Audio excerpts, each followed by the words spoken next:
तो चलिए, धमतरी जिले के मगरलोड विकासखंड के अंतर्गत आने वाले ग्राम पंचायत भरदा में रजत जयंती मनाई गई।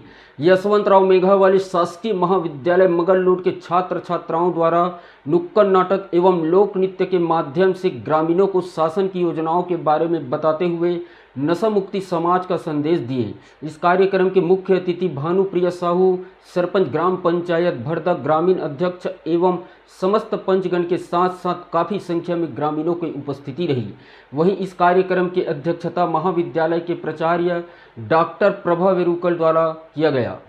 ते नहीं जानस या हम नहीं जानत है आइए करा लाभ है वो काय काय होते है में बाजारवात पाजे ता दूसरा मागे नहीं लागी ता समूह जमा करावे ते निकालवे और दूसरा बार भी निकाल सकते ब्याज लेके माहौल बतावे दिया।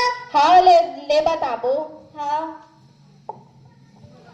या बनहारिन तियारे बर तमे हाथ जल मोर संगवारी मला घलो